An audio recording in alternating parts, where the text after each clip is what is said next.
For those who are new, my name is Kamala and I started this channel to document my health journey.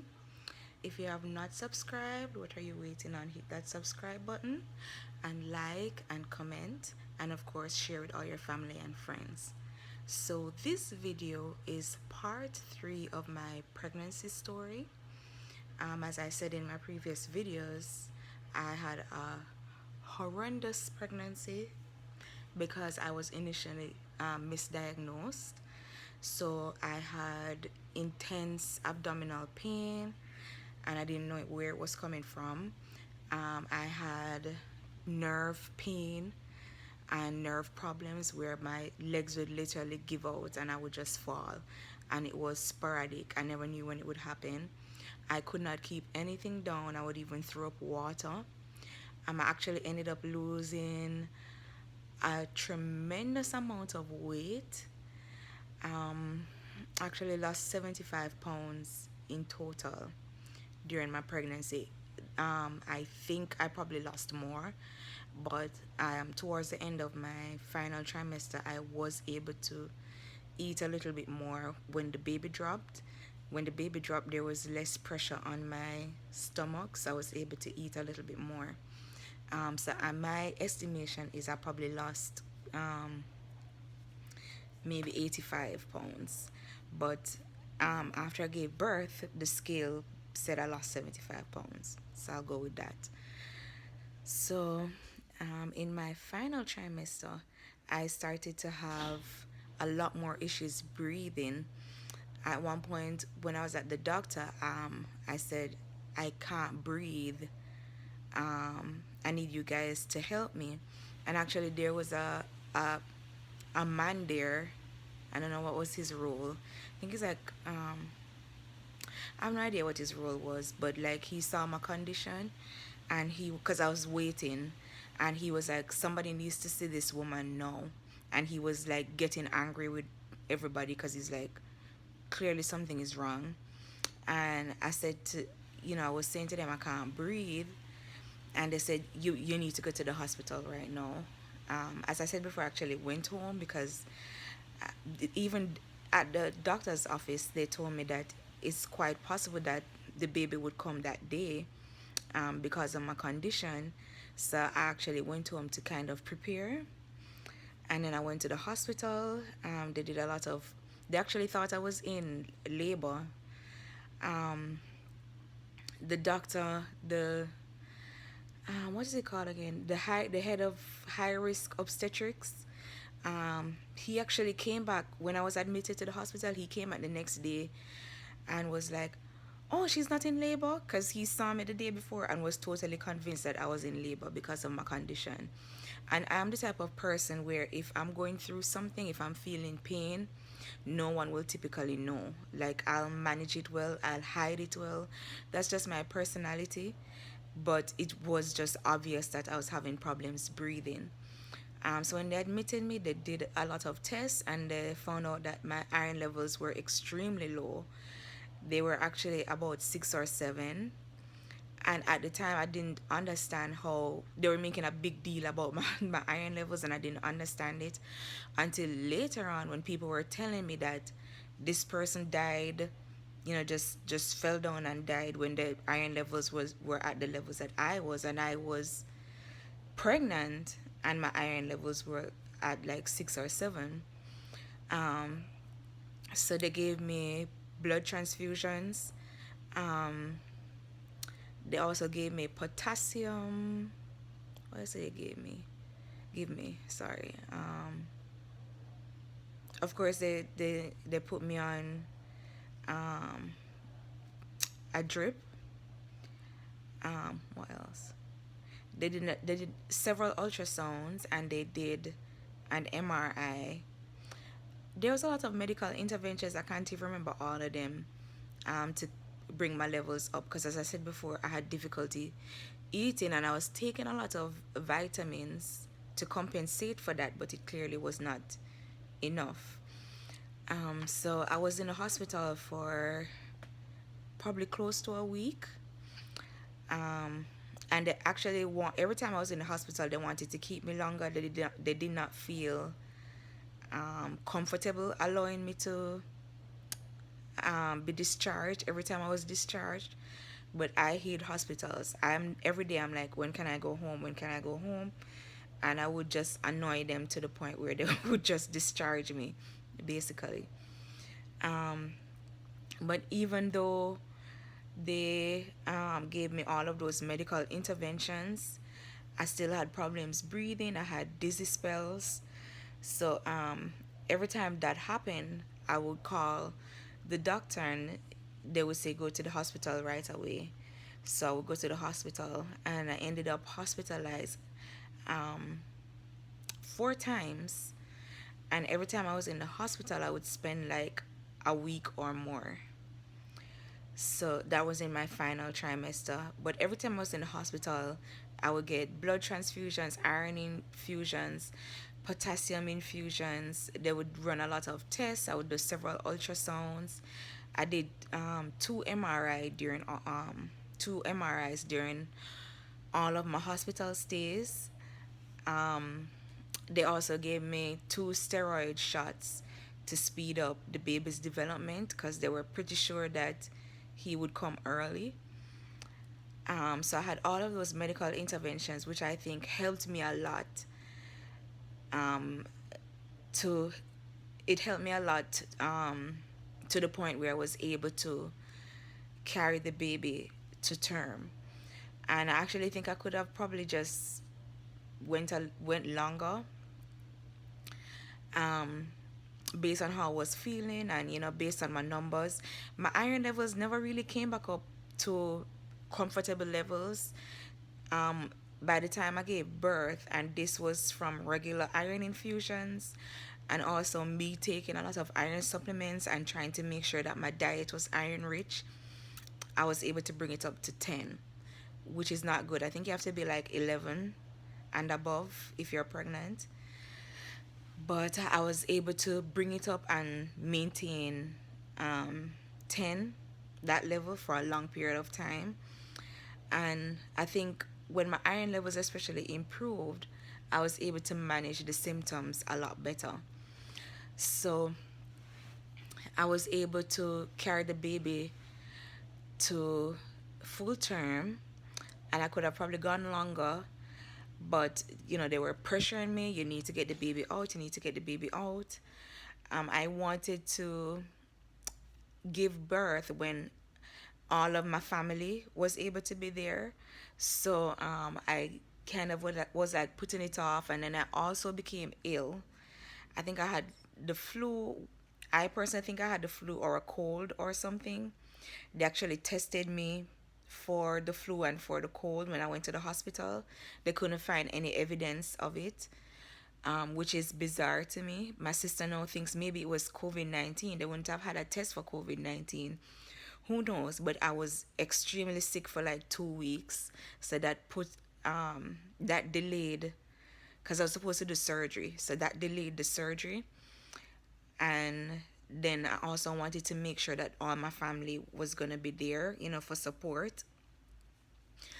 And I could have probably gone a little bit longer, but then, especially because I had gotten the flu, and it was a weird flu, like I've never had those symptoms before. And the symptoms, actually, now that I'm thinking back, were very similar to COVID-19, because I've never had anything like that before, and I thought it might have had something to do with the fibroid. I started to get anxiety, and I was like, you know what, I'm ready to meet my baby and make sure that he's okay. So we scheduled the surgery and went to the hospital. And at the hospital, no, before I even went to the hospital, it occurred to me that I've made it this far, and they kept on telling me that the baby's gonna come anytime soon. My body won't be able to sustain the baby for much longer. But since I had gotten that far and I was feeling good, I said, is a vaginal birth possible? And at this point, because they'd never seen a mass this large, there was a team of 6 doctors working on my case. I'm sorry if I'm all over the place. I'm tired, as you can hear from my voice. but not there are, because they're still working on my case, to be honest. So there are a team of 6 doctors working on my case, and half of the doctors, when I asked them, believe that yes, it's possible. It would be very difficult, but it's possible to have a vaginal delivery, and the others were like, no, you have to do surgery. So based on the information provided to me, I said I'm gonna attempt a vaginal delivery, because basically what they were telling me at that point was, because I'm naturally anemic even before I had fibroids, they were like, I'm gonna lose blood and that might be a problem. So they were like, the surgery is risky. There's a high probability I could lose my life, whether I did the surgery or whether I gave birth naturally because of the bleeding. So I said to myself, because if I did the surgery, I would have to be fully sedated. So I said to myself, I'm going to attempt to do the vaginal birth so that if something were to happen to me, at least I would be conscious and I would be able to at least see my son before anything happened to me. So I decided to do a vaginal birth, and I emailed them, you know, this is my plan of action. This is what I want to happen. I had done a lot of research. I was even precocious enough to email them how much Pitocin I wanted. And some of the doctors responded and they were like, they're okay with that plan. I didn't hear anything from the other doctors. I came to the hospital, I was admitted, and I was of the understanding that one particular doctor would be the one who would oversee my delivery. So I make sure to he made me aware that this is the day he's available to do it. So I made sure, I said, okay, I'm coming to the hospital at this day. He said, okay, he'll be there. But when I went to the hospital, the one of the other doctors, well, she's actually the doctor leading the team. One of the other doctors, she came up to me and she said, well, I'm the one doing your surgery. And I said, well, I'm not doing surgery. I sent an email about a week in advance explaining this is my plan of action. And she proceeded to basically curse me out, saying and telling me that you're gonna do the surgery. This is too risky. You need to do the surgery, and basically acting very unprofessional, to the point where, to be honest, I'm a very assertive person. I can be very aggressive. And she started raising her voice. I started raising my voice. My sisters are even worse. Well, they would say I'm worse, but I would think we're all the same. Some maybe a little bit worse. One of my sisters was there and she was checking her as well.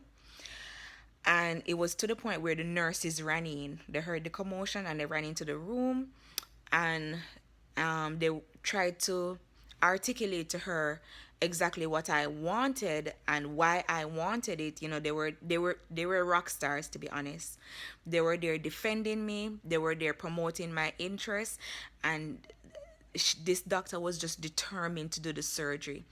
Even after I told her, after her behavior, her deplorable behavior, to be honest, and even after I told her I'm not going to do the surgery, and even if I have to do surgery because of your behavior, you will not be the one doing the surgery.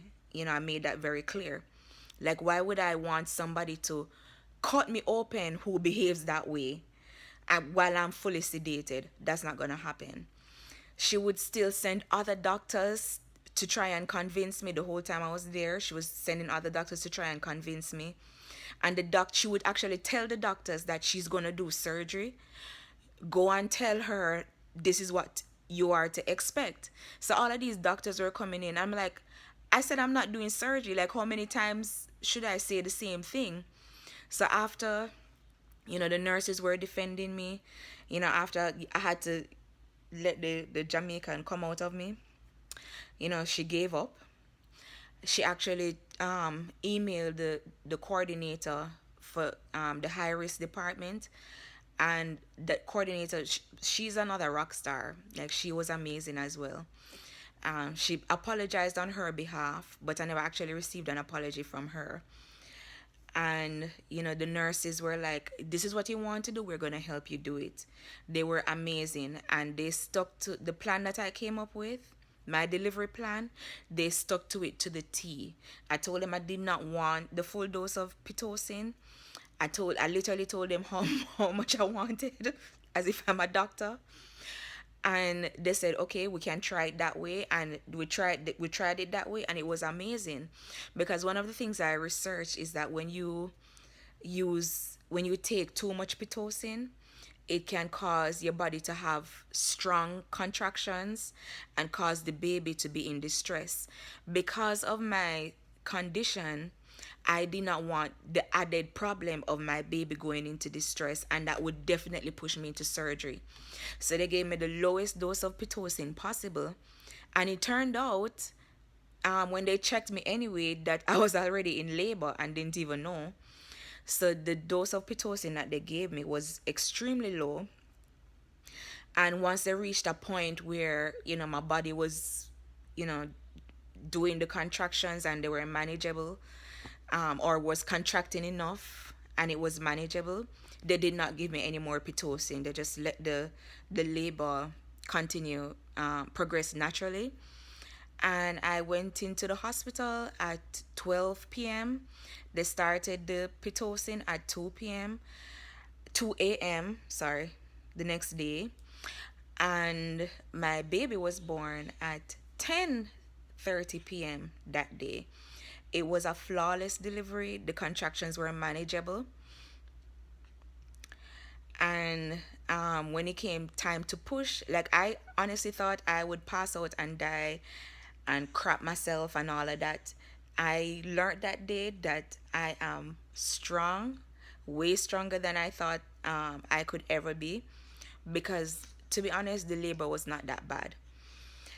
They even allowed me to, because it was because of my condition. It was very important for me to stay put, they said, so that they could monitor the baby. But they compromised with me the whole way. I'm like, it helps me to move around. Can I move around with the monitor? And they would move around with me with the monitor. Hold on, my baby's awake. Yeah, I just had to feed him real quick, so if you hear any noise, that's him. So I forgot to add this part. The doctor who was insisting on doing the surgery and acting as if the surgery was gonna happen, even though I said I did not want to do the surgery, um, as if I'm some kind of lab rat. Anyway, she also was telling me the entire time, I'm gonna die. I'm gonna and previously they told me that I could die during the surgery, and then she's telling me that the uterus won't be able to contract down, so I'm gonna die if I deliver naturally. No, this was not some whimsical thought. Like, I spoke to all the doctors individually after they ran every single test in the book. I read up on every medical study that I could find regarding this. I found people. I did stayed up countless nights trying to find people in a similar situation, and I found people who were in this situation and they gave birth naturally. So I knew it would be difficult, I knew it was risky, but I also knew it was possible. So I didn't make the decision lightly. It was an informed decision. But she kept on telling me, I don't know what I'm doing, I'm gonna die. And that's not what you want to hear when you have a serious medical condition and you're about to give, when you're literally in labor. So that made my delivery experience slightly traumatic. But what I did to cope was, yes, that was ringing in my head, her telling me that I'm gonna die. But the labor had already started. There was literally no turning back.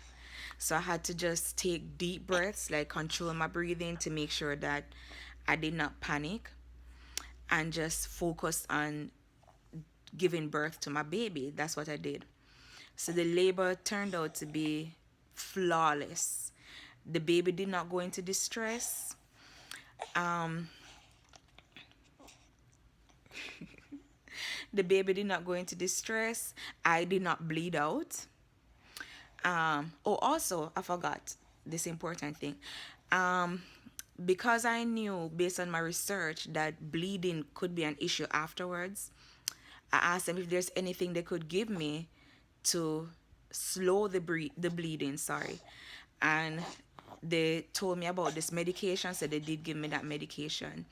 I also asked them to prepare the operating room just in case, which they did. So they prepared the operating room just in case things went south, so that they could easily bring me into the operating room. As a matter of fact, I was supposed to deliver in the operating room, but as I said, the delivery was flawless. So by the time I was there talking, having a good time with everybody in the room, and then by the time they were like, "Oh, it might be time for you to go to the operating room," the doctor checked me and the head was right there, and he came out in like a couple pushes. So I didn't make it to the operating room, thankfully.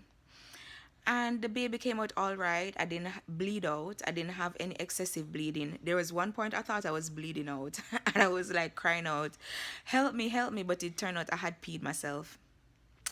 Yeah, fun times. But yeah, the delivery turned out to be flawless. And I got not only to meet my beautiful baby boy, but I'm still alive and kicking and here right now cuddling with my beautiful baby boy. So I just wanted to put my story out there, because one of the things people don't do when doctors are telling, and the doctor is the expert, you should always listen to your doctor, but it does not hurt to get several opinions, several medical opinions, and to do your own research. I mean, it's your life, it's your body. And honestly, like with my anemia, with because I was anemic prior to having fibroids, the surgery might not have gone well for me. And even after I delivered my son, every single doctor except the one who was trying to bully me into doing the surgery, every single doctor came to my room and apologized and said I made the right decision. So always follow your gut, always follow your intuition, and don't be afraid to ask questions. Ask as many questions as possible from as many experts as possible. So thanks for watching. I hope you enjoyed this video. If you have any comments or questions, feel free to leave them below. And don't forget to like, subscribe, share with all your family and friends. And thanks for watching. Bye.